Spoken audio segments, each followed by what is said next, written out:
नमस्कार। आज हम ट्रैवल ब्लॉग में एक और ब्लॉग जोड़ने जा रहे हैं। तो इस बार अपनी गाड़ी से नहीं, प्लेन से भी नहीं, इस बार हम जा रहे हैं ट्रेन से। तो देखिए कि ट्रेन में हमारे साथ क्या क्या गुजरता है। अभी हमने उबर बुलाया है, हम दिखाएंगे कि उबर में हमारे साथ फिर क्या होता है। और इसी तरह से हम पूरे घटनाक्रम को, पूरे यात्रा के विवरण को आपसे शेयर करते रहेंगे। आप हमारे साथ बने रहें। फ्रेंड्स, हम अभी उबर से जा रहे हैं आनंद विहार स्टेशन, वहाँ से दरभंगा जाएंगे। पूछिए क्यों? क्योंकि मेरे भाई का प्लान है, उसमें हम हिस्सा लेने जा रहे हैं। Thank you.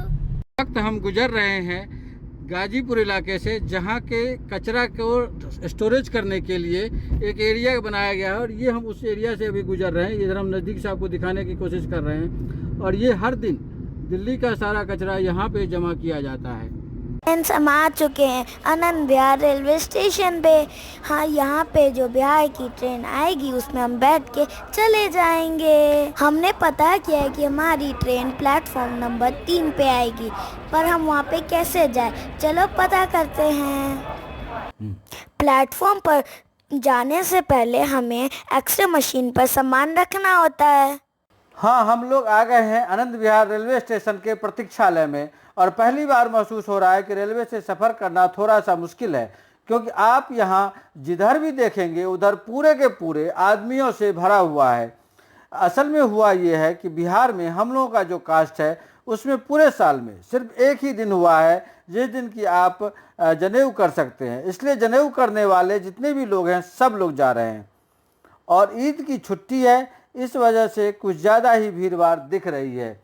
आप जरा इधर दिखाइए, कैमरामैन आप जरा दिखाइए कि झुंड झुंड में लोग कैसे आ रहे हैं, गुच्छे गुच्छे में लोग आ रहे हैं। इस तरह की जो भीड़ है ना, ये वहाँ गेट से है ना, वहाँ से दिखाइए, वहाँ से कितने लोग आ रहे हैं। हर मिनट जो तादाद बढ़ती जा रही है, और समझिए कि रेलवे स्टेशन पूरा खचाखच भरा हुआ है। जब हमने देखा कि ट्रेन प्लेटफॉर्म पे आ चुकी थी, तो हम रेस्टिंग रूम से निकल के प्लेटफॉर्म पे आए, तो हमने देखा कि लोग भाग भाग के ट्रेन पे चढ़ रहे थे। तो हमें लगा कि उनके पास टिकट नहीं होगी। जब हमने देखा कि वो लोग स्लीपर, जनरल, एसी में भी चढ़ रहे थे, तो हमें हुई हैरानी। हमें क्या, हम तो जब ट्रेन रुकी तो इतना सारा सामान लेके चढ़ गए, अपनी सीट ढूंढ के बैठ गए। अच्छा था कि ट्रेन आधे घंटे तक रुकी थी, जिससे हम अच्छे से अपना सामान उठा पाए। तो हम लोग आ चुके हैं अभी ट्रेन के अंदर। ये ट्रेन आनंद विहार स्टेशन पर है। और बड़ी अच्छी बात ये हुई हमारे साथ कि हमारी ट्रेन आधा घंटा पहले लगी है प्लेटफॉर्म पे। इसलिए इतने सारे सामान होने के बावजूद भी हम अपनी सीट पर पहुंच गए हैं। इस ट्रेन का नंबर है 14,008, जो कि पीछे से आती है और यहाँ से चलकर ये रक्सौल तक जाएगी। लेकिन हमारी यात्रा 14,008 मुजफ्फरपुर में जाके ख़त्म होगी। पापा, इट्स डिनर टाइम। तो हम लोग अभी भोजन कर रहे हैं, जो असल में लंच था, लेकिन खाने का मौका नहीं मिला, इसलिए हम लोग अभी डिनर कर रहे हैं। लेकिन व्यवस्था बड़ा उत्तम है। आलू का पराठा दिखाइए जरा, कैमरामैन जरा आलू का पराठा दिखाइए। हाँ, स्टॉक तरफ दिखाइए। उसके बाद पनीर की सब्जी है, आलू गोभी की सब्जी है, और ये टमाटर की चटनी है। तो इतने सारी व्यवस्था के लिए आपको बहुत बहुत शुक्रिया। पापा, डिजर्ट में हलवा भी है। हाँ, अब हम लोग खाना के अंतिम दौर में पहुंच चुके हैं। तो यहाँ पे दही और हलवा है, जो डेजर्ट के रूप में लाया जाएगा। तो दही हमने कहा कि भाई पेट भर गया, अब सुबह खाएंगे तो सुबह दिखाएंगे। अभी जो है ना, हलवा हम लोग ग्रहण कर रहे हैं। वैसे व्यवस्था पक्की थी, लेकिन बताया धीरे धीरे जा रहा है। पहले कहा कि मिठाई के लिए हलवा ही है, उसके बाद कहा कि नहीं, रसगुल्ला भी है। देखो कितने सारे रसगुल्ले, छोटे छोटे और साथ में चॉकलेट।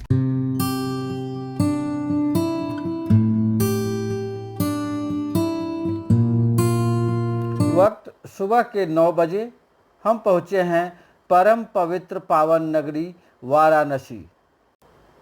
प्लेटफॉर्म पर उतरकर हमने काशी विश्वनाथ मंदिर देखना चाहा। हालांकि पूरा मंदिर नहीं दिख रहा था, लेकिन जितना दिख रहा है उतना हम आपको दर्शन करवा रहे हैं। वाराणसी स्टेशन पर वैसे तो 300 ट्रेन प्रतिदिन पहुंचती है, जिनमें से लगभग 45 ट्रेन तो यहाँ ही बनती है और यात्रा समाप्त करती है। इनमें से कुछ तो प्रीमियम ट्रेन हैं, जैसे वंदे भारत एक्सप्रेस, और महामना एक्सप्रेस। हमारी ट्रेन अब वाराणसी छपरा लाइन पर आगे बढ़ रही थी। गाजीपुर सिटी, यूसुफपुर, बलिया, सुलेमानपुर जंक्शन होते हुए दिन के 2:10 पर छपरा जंक्शन पहुंच रही है। वैसे आप सभी लोगों को पता होगा कि हमारे यशस्वी प्रधानमंत्री श्री नरेंद्र मोदी यहीं से इलेक्शन लड़ते हैं, यानी वाराणसी उनका लोकसभा क्षेत्र है। प्लेटफॉर्म पर डिजिटल इंडिया का असर नहीं दिख रहा था, यानी यहाँ जितने भी शॉप्स थे या जितने भी वेंडर थे सभी लोग कैश में ही कारोबार कर रहे थे। तो इसलिए जब आप इंडियन रेलवे से सफ़र करें तो रास्ते के खर्च के लिए आपके पास कैश होना बहुत ज़रूरी है। हाय, हम आ चुके हैं छपरा, मतलब बिहार की शुरुआत।